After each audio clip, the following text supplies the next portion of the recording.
Olá pessoal, Era Vargas, parte 2, Estado Novo. Esse período da Era Vargas é o período final, onde Getúlio Vargas vai governar de forma autocrática, de forma ditatorial. Então, de 37 a 45, nós vamos ter o Estado Novo. No Estado Novo, Getúlio vai promulgar uma nova Constituição. Importante a gente lembrar que em 1934, ainda no período provisório, o governo Vargas ele promulgou uma Constituição, a Constituição de 34, que era uma Constituição mais liberal, que trazia os direitos trabalhistas, que dava direito, né, ao voto da mulher, reafirmando lá o Código Eleitoral de 32. Mas no final, em 37, que deveria ter eleições para presidente, Getúlio articulou a sua permanência no poder através da fabricação de uma narrativa sobre um plano comunista que estaria em curso para tirá-lo do poder e implantar no Brasil o comunismo. Aliás, esse tema, esse discurso de que existe um plano para implantar um comunismo no Brasil, que muitas vezes nós ouvimos atualmente, ele não é algo novo. O Getúlio já havia utilizado desse artifício e em 37, então, a partir do suposto plano Cohen, que na narrativa do governo seria o plano então dos comunistas para tirá-lo do poder, Getúlio encontra ali toda um arcabouço, na verdade, para dizer, olha, nós precisamos manter um governo forte no Brasil, agora até mais forte ainda, para conseguir preservar o Brasil, evitando com que os comunistas tomem o poder. E para isso, eu preciso então me manter agora de forma forte e autoritária, porque somente um governo forte e autoritário é capaz de combater o comunismo. E a partir daí, então, ele vai encontrar apoio em alguns setores mais radicais da sociedade. E aí nós não temos eleições e Getúlio se mantém no poder a partir de 37, na condição de um ditador. Porque Getúlio nunca foi muito democrático, né? E ele sempre foi um presidente, um governante autoritário, conservador. Mas agora ele se coloca claramente como um ditador. E na Constituição de 37 é uma Constituição que ela vai dar base para o novo regime agora instituído, né, a partir de 37 por Getúlio. Então vejamos, essa Constituição que ela é promulgada no dia 10 de novembro de 37, vai ser a Constituição do Estado Novo. E ela vai concentrar os poderes executivo, né, e o poder legislativo na figura de quem? Do presidente da República, ou seja, de Getúlio Vargas. Essa Constituição ela vai também estabelecer eleições indiretas para presidente com um mandato de 6 anos. Vejam bem, 6 anos. Então era já uma perspectiva, né, do Getúlio dele se manter por um longo tempo no poder. Outro aspecto é que ela vai admitir a pena de morte no país. Retirava os direitos de greve, novamente se retomava, né, o controle sobre os sindicatos, impedindo com que os trabalhadores pudessem se unir e fazer manifestações e fazer greve, e vai permitir ao governo, né, então, reprimir, montar toda uma estrutura de repressão, como é típico das ditaduras, para perseguir, para prender, torturar e até mesmo matar os seus opositores. Então aqui nós vemos, né, na matéria do jornal o Globo, aí sobre o fato dos partidos políticos, né, serem dissolvidos, né, acabou com os partidos políticos, não poderia mais ter partido político nesse período no Brasil. Ele passa então a concentrar os poderes, né, da República. Os seus atos não podiam ser submetidos à justiça, porque ele era a justiça. Tá? Isso é uma prática típica de ditadores. E os estados, como aconteceu lá no início da era Vargas, onde o próprio Getúlio, né, havia nomeado interventores nos estados, agora volta de novo, né, a nomear os interventores, e os estados da federação perdem a sua autonomia política e administrativa para os interventores, que eram homens indicados pelo próprio governo, né, de Getúlio para administrar os estados. E ocorre aí também nesse período um evento simbólico aonde Vargas vai mandar enfileirar a bandeira dos vários estados e a bandeira brasileira. E vai mandar incendiar, colocar fogo, né, na bandeira dos demais estados da federação e vai deixar apenas a bandeira brasileira intacta. O que significa isso? A ideia era dizer mais ou menos o seguinte: olha, agora o que é importante é o ser brasileiro, é colocar a identidade nacional acima das identidades regionais. Eu sou gaúcho, mas acima de tudo eu sou brasileiro. Eu sou nordestino, mas acima de tudo eu sou brasileiro. Eu sou carioca, mas acima de tudo eu devo ser brasileiro.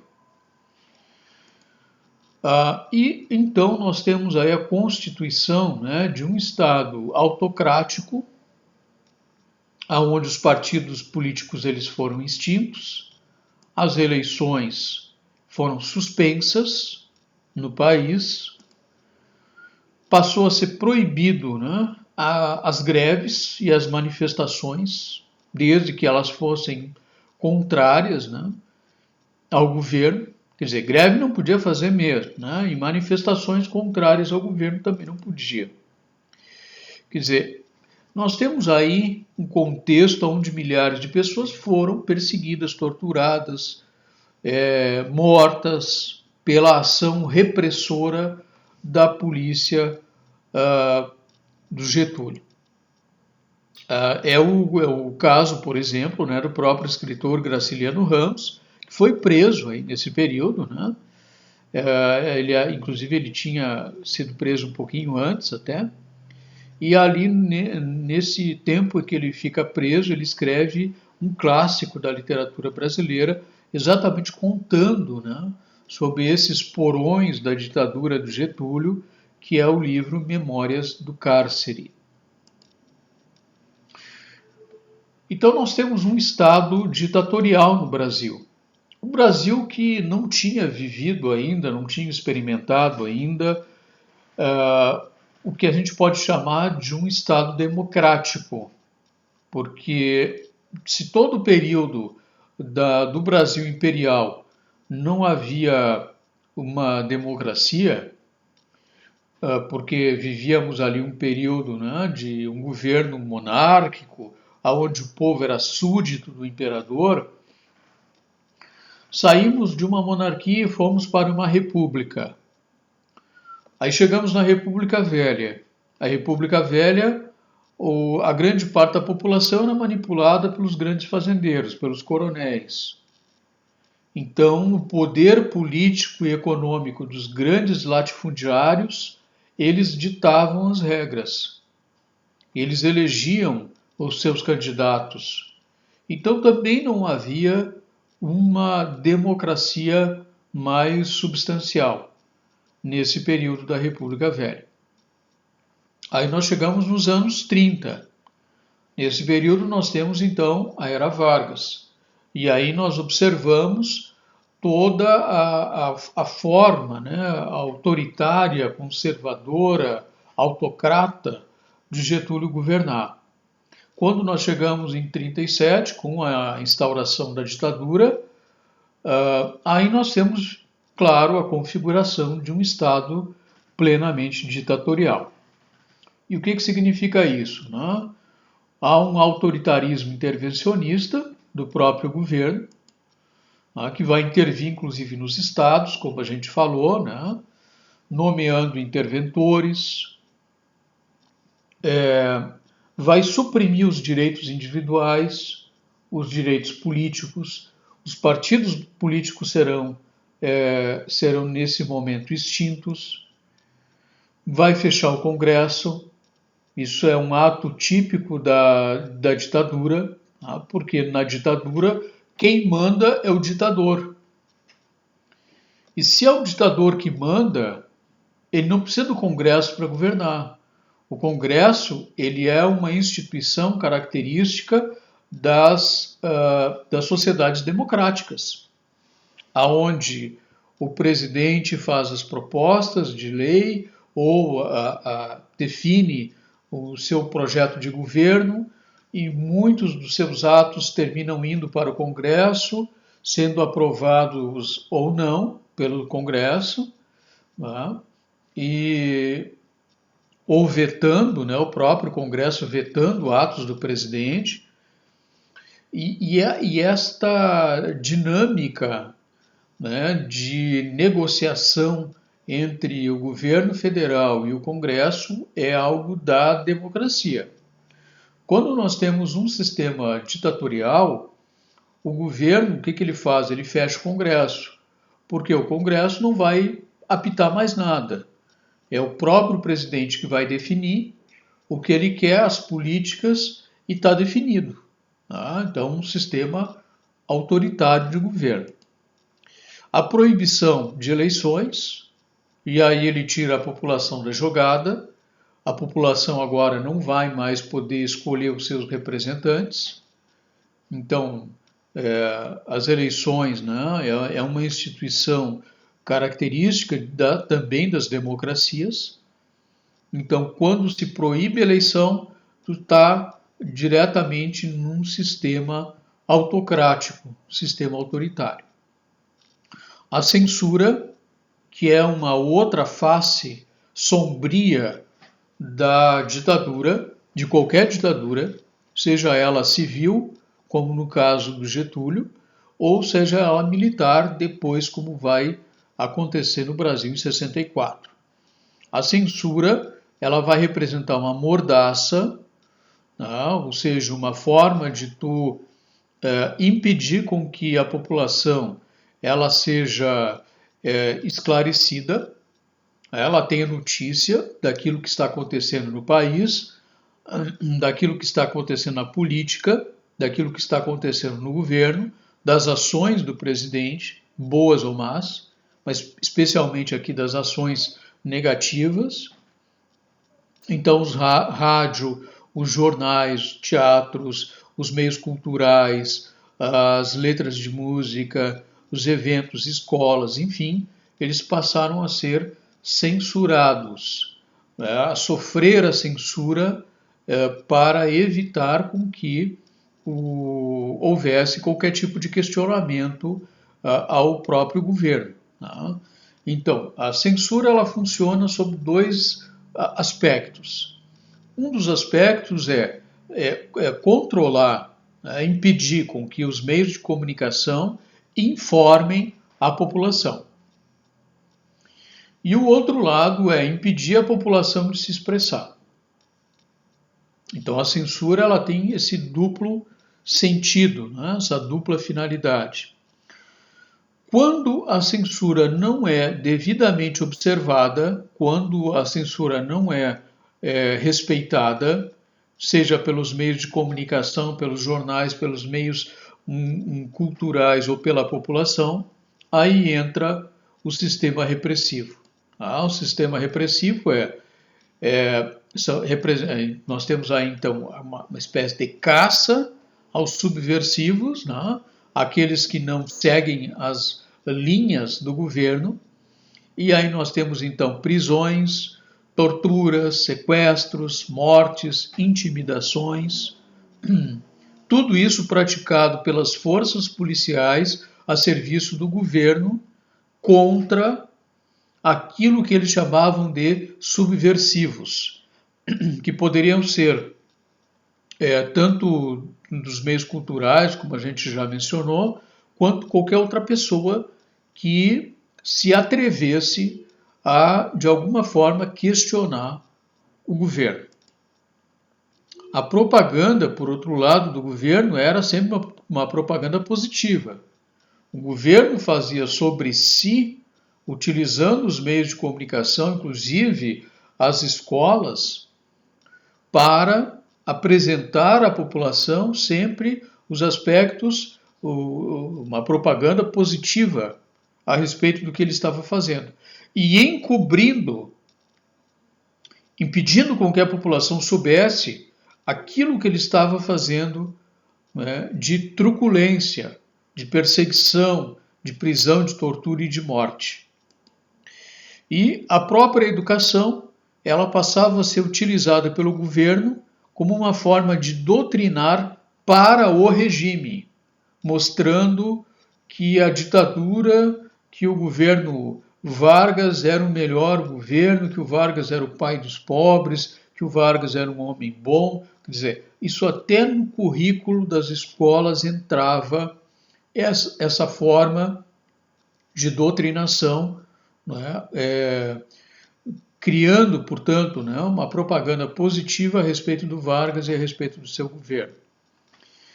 Então, censura e propaganda. Né? O governo criou em 1939 o DIP, Departamento de Imprensa e Propaganda, que era um órgão do governo exatamente criado para isso, para, de um lado, né, fazer uma propaganda positiva, tá?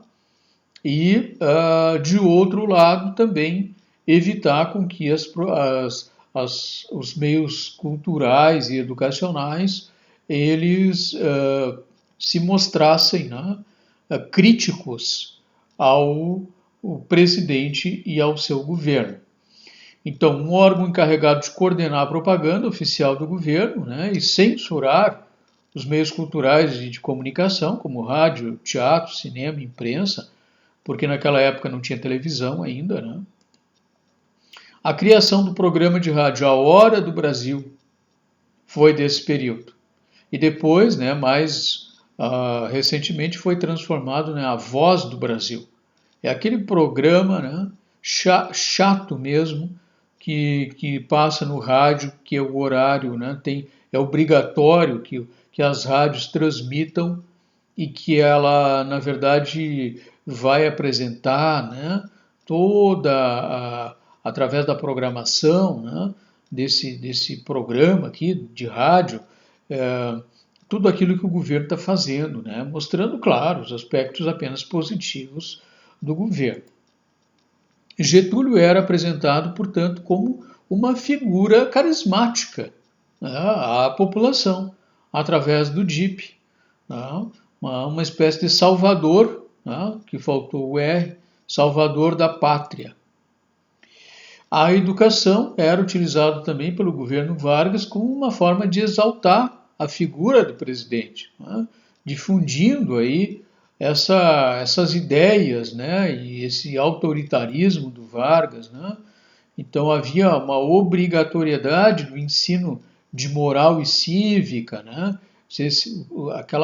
Aquela coisa do patriotismo, da criança desde cedo ser obediente ao governo, né? À pátria, enfim, como uma forma de criar, já de educar para a, não para a crítica, mas o educar para que o sujeito abaixasse a cabeça e aceitasse tudo aquilo que o governo lhe impunha como sendo algo de bom.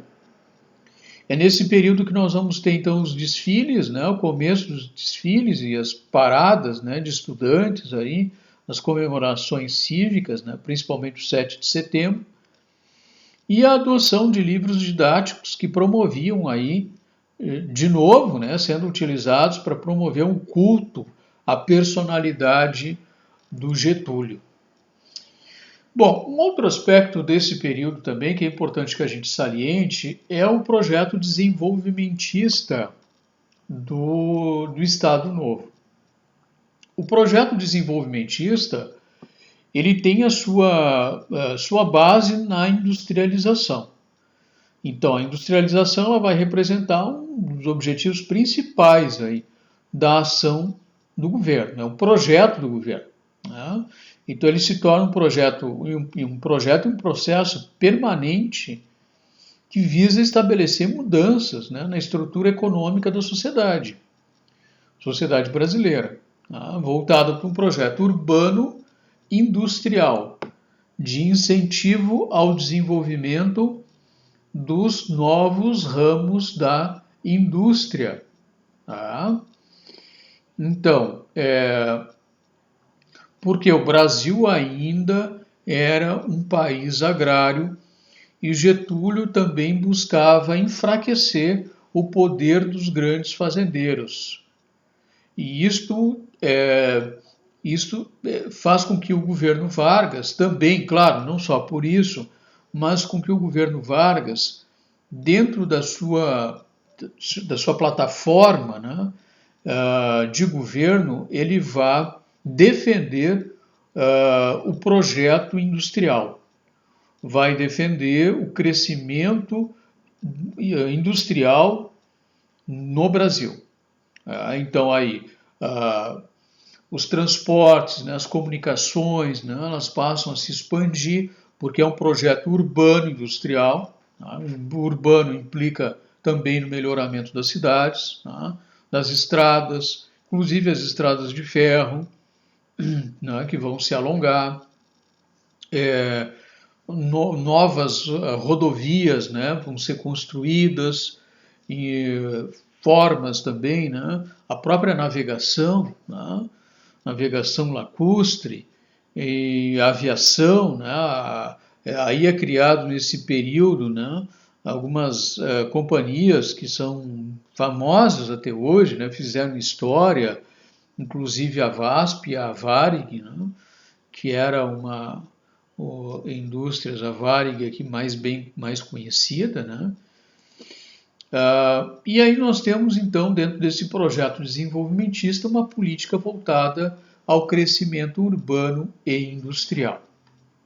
E para isso era necessário, para estimular o desenvolvimento industrial no país, era necessário inclusive atrair multinacionais para cá, era necessário que o Brasil tivesse uma indústria de base, a indústria siderúrgica, que é uma indústria de base que vai transformar o aço, vai explorar o minério, né, o minério de ferro, e vai transformar isso em matéria-prima para indústrias derivadas, para a indústria de prego, de implementos agrícolas, indústrias de montadoras de automóveis, etc. Tá? Então, isso aí vai se desenvolver, esse projeto, né, do Getúlio, hein? E a Vale do Rio Doce, então, ela de 1942, vai começar então a explorar, né, toda essa parte de minério de ferro, certo? A indústria, ela faz aumentar também a classe operária, né? Então aí nós temos o estímulo ao desenvolvimento industrial e também, claro, a geração, né, de migração de pessoas, né, que vão vir de outras regiões do país, principalmente para aquela região, né, que concentrava mais indústrias, que é o Sudeste, especialmente São Paulo. Então, começa cada vez mais, nós vamos ter no Brasil um êxodo rural, né, de pessoas que vão saindo do campo para ir para as grandes cidades, na expectativa de encontrar emprego nas fábricas, de melhorar de vida, né, e muitas vezes saem do Nordeste, saem do Sul, saem do Centro-Oeste, enfim, e terminam migrando para as regiões industriais. O que acontece é que muitas pessoas, obviamente, não conseguem emprego, né, e terminam formando aqueles bolsões de misérias, né, nas grandes cidades, criando cada vez mais, né, aumentando as periferias dessas cidades e criando também, né, toda essa estrutura complexa aí, dentro da sociedade, né, de desempregados, de pessoas que estão ali, às vezes, sem uma mão de obra qualificada para trabalhar, né, e sem uma formação educacional, né, uma instrução também necessária, né. Então terminam essas pessoas, essa mão de obra termina muitas vezes caindo no subemprego. Tá? Um sujeito que começa a vender coisas no centro da cidade, começa a fazer lá alguma coisa de artesanato, sei lá, e começa a vender isso para tentar, né, obter algum dinheiro, enfim, tentar sobreviver. Bom, os operários, eles desenvolviam, então, cada vez mais uma consciência de classe, principalmente na região do ABC. O ABC, uma região industrializada do estado de São Paulo, formado por 3 importantes cidades, né?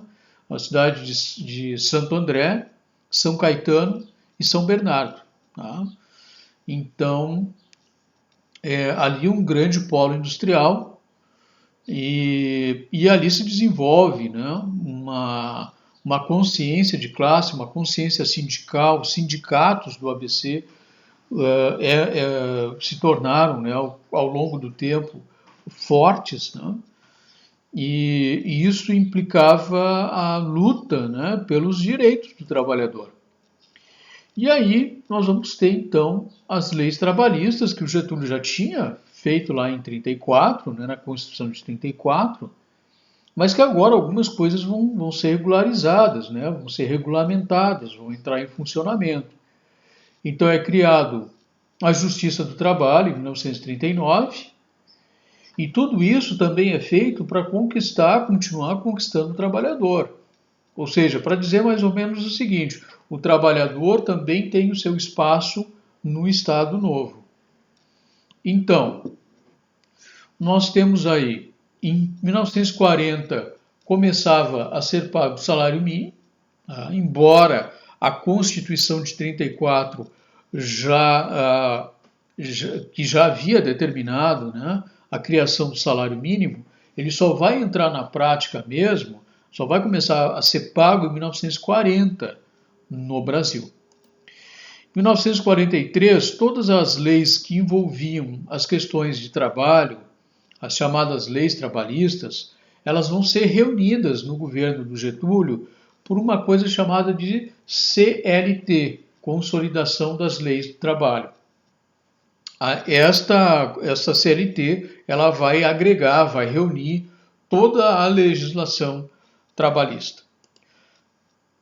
E Vargas, então, vai se apresentar a partir daí com o seu discurso, né, como o grande protetor dos trabalhadores, né, uma espécie de pai dos pobres. E aí nós temos então a política trabalhista. Né? Qual é o objetivo dessa política trabalhista? Dois, né? Pelo menos dois. Conquistar a simpatia dos trabalhadores para o governo, né? para apoiar o governo, e segundo, exercer um domínio sobre o próprio trabalhador, sobre a classe trabalhadora, sobre os sindicatos, né? controlando-os, controlando os sindicatos, né? Aqueles que representavam a classe operária, a classe trabalhadora. E aí nós vamos ter aqui, então, nessa foto, né, um desfile onde nós temos aí os trabalhadores levando aqui uma faixa, né, exatamente aquilo que nós falamos antes. O trabalhador também tem o seu lugar, né, o seu espaço no Estado Novo. Então Vargas vai conquistando, né, os trabalhadores no Brasil.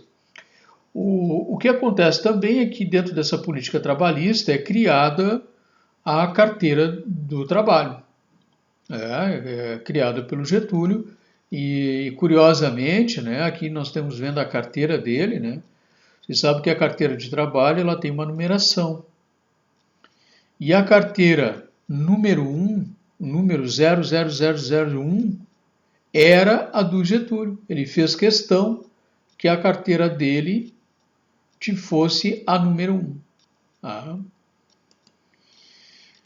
Nós temos também a questão cultural, né, que também passa a ser, de certa forma, cooptada aí pelo governo, né, para fazer propaganda positiva para o governo.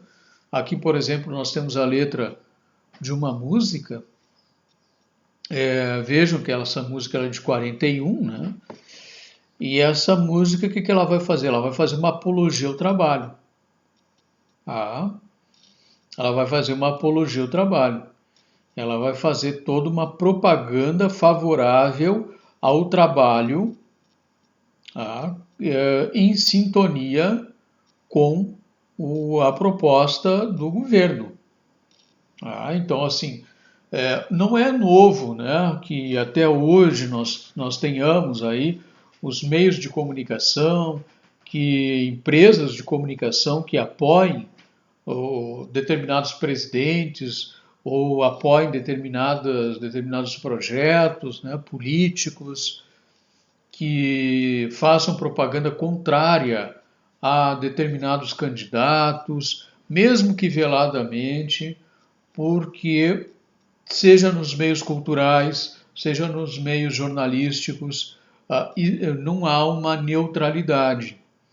Há muita gente na cultura e no jornalismo, principalmente os donos das empresas de jornalismo, que terminam apoiando, né, em benefício, na busca de benefícios, né, para suas empresas, terminam apoiando determinados candidatos e muitas vezes auxiliando esse candidato a se eleger. Nesse caso aqui, nós temos os meios culturais que, em alguns setores, terminavam apoiando o Getúlio. Então, aqui nós temos a letra da música que faz essa propaganda favorável aí, né, ao trabalho que fazia parte, né, do projeto do Getúlio, de incentivo ao trabalho, né, e etc. Então, vejamos aí. Vamos ver rapidamente aqui a letra, né? Hoje eu tenho tudo que um homem quer. Tenho dinheiro, observem a letra, né? Olhem só a letra. Hoje eu tenho tudo que um homem quer. Tenho dinheiro, automóvel e uma mulher. Mas para chegar até o ponto que cheguei, eu trabalhei. E hoje sou feliz. E posso aconselhar, quem faz o que eu fiz só pode melhorar. Olhem só. É uma baita letra de incentivo, né, ao trabalho. Fazer uma propaganda, que eu diria até, para grande parte da população, muitas vezes uma propaganda enganosa, né, porque naquele período o trabalhador ele não conseguia comprar um automóvel. A classe média não conseguia ter automóvel. Não conseguia nem ter a sua economia, guardar lá um dinheirinho. Outra coisa, né? Ele associa o dinheiro, o automóvel, uma vida material bem sucedida, tá? Com a questão do casamento. Tá? Olha só, eu tenho tudo isso e tenho inclusive a mulher. Né? Provavelmente porque eu tenho a mulher, porque eu tenho isso aqui. Vejam só nas entrelinhas o que a música tenta colocar. Tá? E eu consigo tudo isso fazendo o quê? Trabalhando. Será mesmo? Será mesmo que o sujeito trabalhando consegue tudo isso? Naquela época, não. Tá? E hoje, ainda hoje, a grande parte dos trabalhadores, mesmo trabalhando muito, também não logram conquistar uma vida material digna, na grande maioria das vezes, no nosso país. E aí nós temos então um grande formador, né, de opinião pública da época, que era o rádio, né? O rádio que todo mundo, que as pessoas tinham em casa, ouviam, né? A informação chegava na maior parte das vezes pelo rádio. Então a imprensa, o cinema, né, a rádio foram muito usados aí pelo governo no Getúlio como instrumentos, né, de controle e de formação da opinião pública, como até hoje são. Tá? O rádio é o principal meio de comunicação então da época, aí nos anos 30, né? Já falamos, não existia televisão, e o rádio então era usado para divulgar, né, difundir as ideias do governo e conquistar o povo. Então a criação da Hora do Brasil, como a gente já viu também, né, servia para isso. Bom, a política da boa vizinhança é uma política de aproximação entre o governo de Getúlio Vargas e o governo do presidente Roosevelt nos Estados Unidos. O Vargas ele pretendia um financiamento, buscava junto ao governo americano um financiamento para poder começar a construção da indústria siderúrgica da Companhia Siderúrgica Nacional. E nesta negociação com o governo americano, né, se estabelece uma espécie de política de boa vizinhança. O que isso representa é que o Brasil vai enviar para os Estados Unidos a Carmen Miranda, que não era brasileira, era uma portuguesa, era uma cantora, mas que cantava, né, muito sobre essa cultura tropical, da tropicalidade do Brasil. E os Estados Unidos vão criar, né, vão enviar para o Brasil, através do Walt Disney, né, o personagem Zé Carioca. Então, o Zé Carioca é criado aí nesse período, nos anos 40, né, justamente para estabelecer essa relação de boa vizinhança, apesar de que o Zé Carioca, né, como ele vai personificar a figura do carioca, do sujeito que está morando, né, no Rio de Janeiro, de uma forma muito pejorativa, né?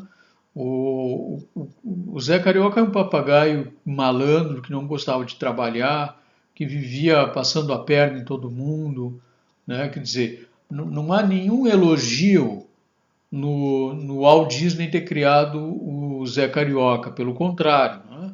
Ele representa, na verdade, de uma forma pejorativa, né, uma visão muito negativa que o americano tinha e tem, provavelmente ainda, sobre o Brasil.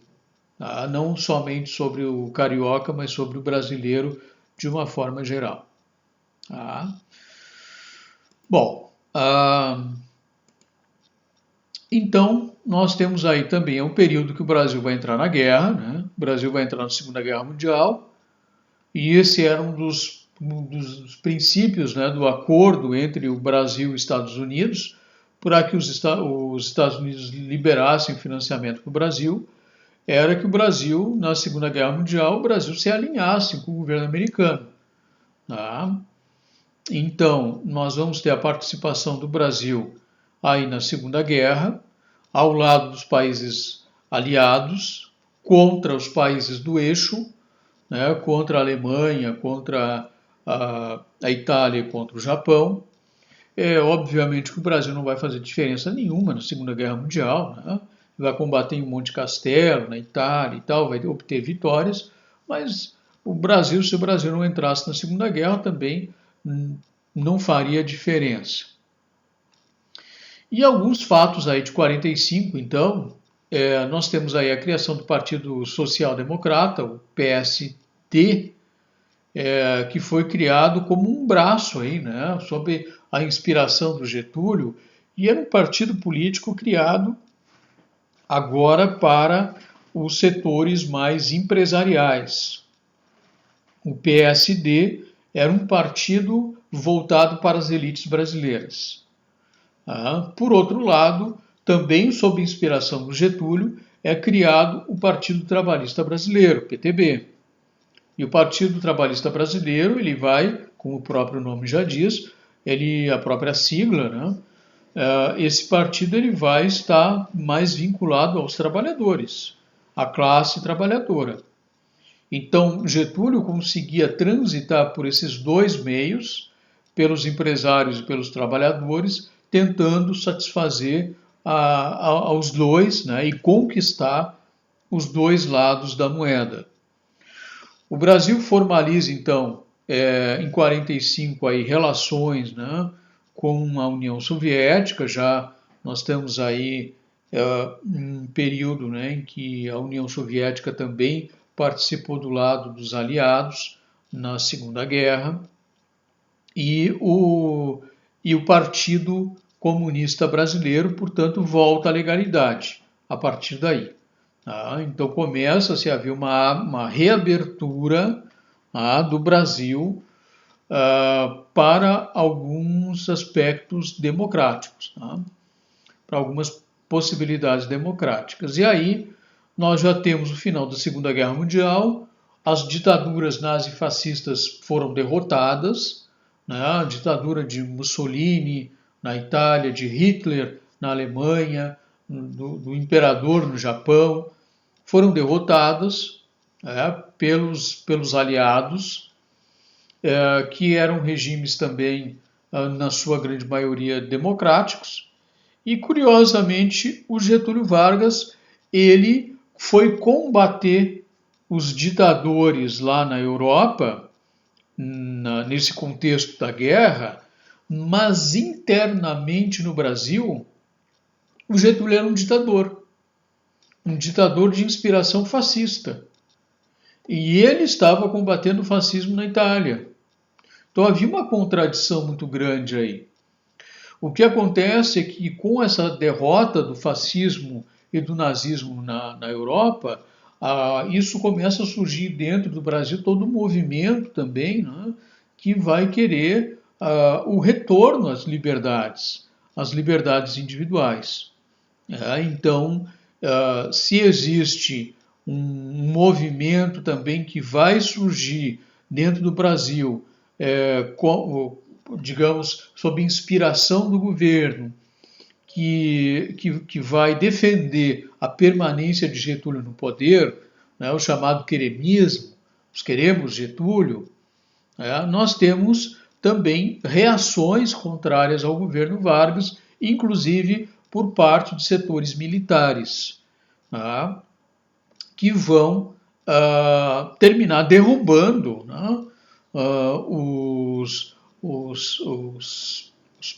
próprio governo, pressionando para o Vargas sair. E o exército, então, termina depondo, tirando Vargas do poder em 29 de outubro, então, de 45. E aí termina o Estado Novo e também termina a era Vargas no Brasil.